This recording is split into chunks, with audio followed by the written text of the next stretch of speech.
আসসালামু আলাইকুম বন্ধুরা, আশা করি ভালো আছেন। মা এগ্রোতে আপনাদেরকে স্বাগতম।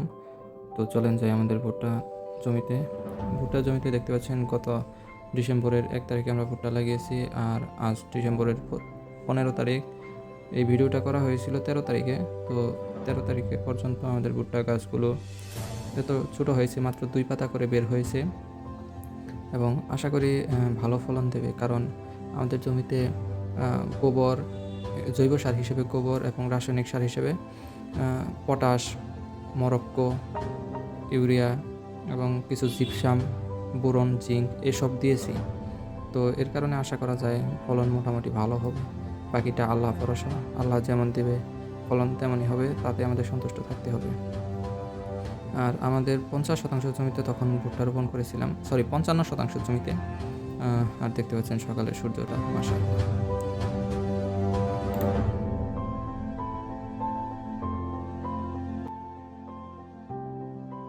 এই দিকটাতে আমাদের বাড়ি, আর দেখতে পাচ্ছেন সকালের আকাশ কত সুন্দর।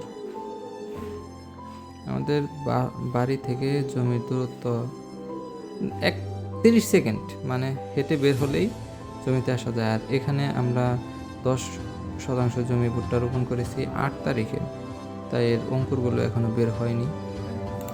আর আমাদের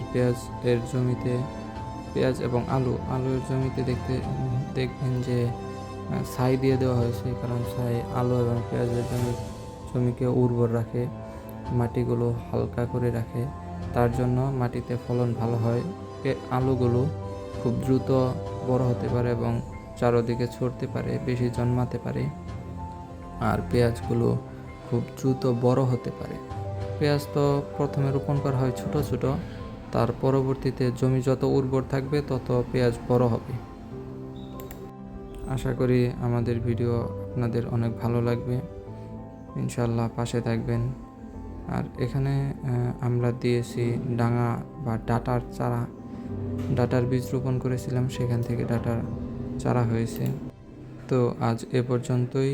আশা করি ভালো থাকবেন, ভালো রাখবেন আপনার চারিপাশ।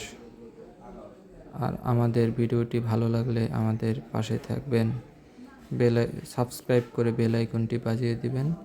আল্লাহ হাফেজ।